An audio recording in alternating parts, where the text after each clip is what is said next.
Hello, this is davidji and welcome to this week's Life Tools.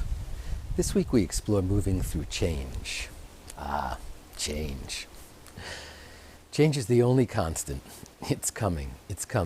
But we often get attached to the status quo.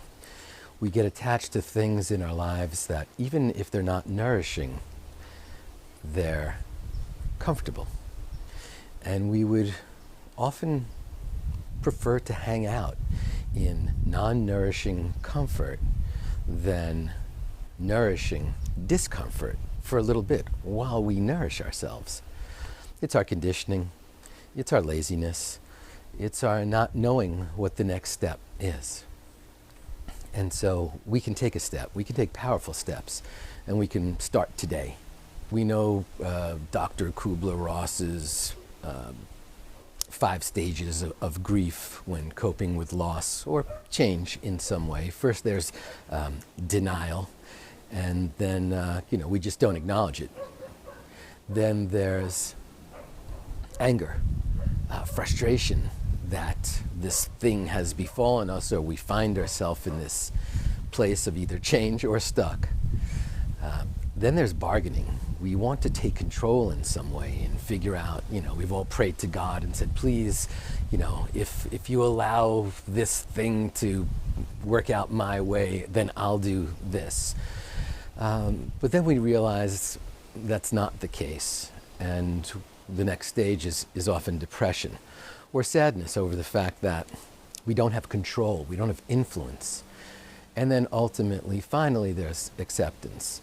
This doesn't necessarily mean happiness. It means that we sort of acknowledge that. And it's often been said that acceptance is really the first step in change, but probably awareness comes first. That understanding that I'm attached to this.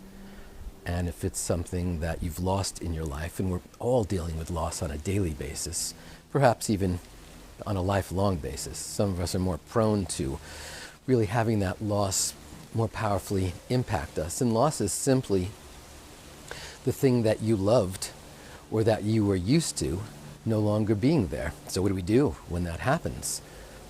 We struggle. We reach out for some type of stationary or ecstatic aspect of our life. Almost like holding on to a buoy in the middle of the ocean, so that it gives us some sense of, yes, the familiar. Yes, I understand now.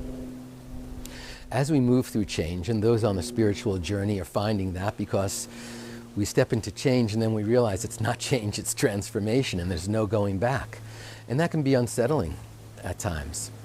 And we have to sort of help ourselves understand that this transformation is evolutionary. We grow from our pain. We grow from our wounds. We grow from our disappointments and our frustrations and not having things right now the way they were maybe only 5 minutes ago. Obviously, if this is a deep trauma to you, then it's important that you reach out to some type of support group or some type of individuals that will listen to you and hear you out. Sometimes we just need to vent. Sometimes we just need to really allow our voice to flow out. We want someone to hear that we're in pain. Just listening. But the way to move forward is to start with that awareness. Here we are in the sacred, precious moment. It's pure. It's whole. It's not going back to what it was. Can we embrace it? Can we acknowledge that this moment is perfect and whole and pure? Because every single moment, as painful as those moments were, are perfect and pure and whole and have led us to where we are.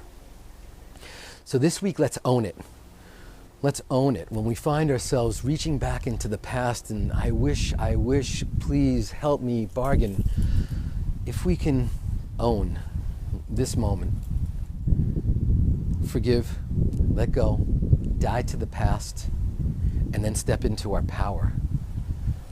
And it's from owning this moment that we have the strength and the courage and the understanding to truly step into the next moment. Gently, baby steps, innocently, tenderly, and allowing ourselves to feel. Acknowledge our emotions. Allow them. That pain is real. That sadness is real. I've often said that we all need to, at times, visit the land of hurts and wounds, but no one needs to live there. So let's take those 2 steps forward, 3 steps back, 2 steps forward, 3 steps back. At least it's not 3 steps back without any forward movement. So let's be gentle with ourselves. Let's be gentle with our heart. Let's know that the best is yet to come. And let's trust that the universe will deliver us to exactly where we need to be. From the sweet spot of the universe, this is davidji, wishing you strength, tenderness, and love as you move through change, because it's the only constant. I'll see you in the gap. Namaste.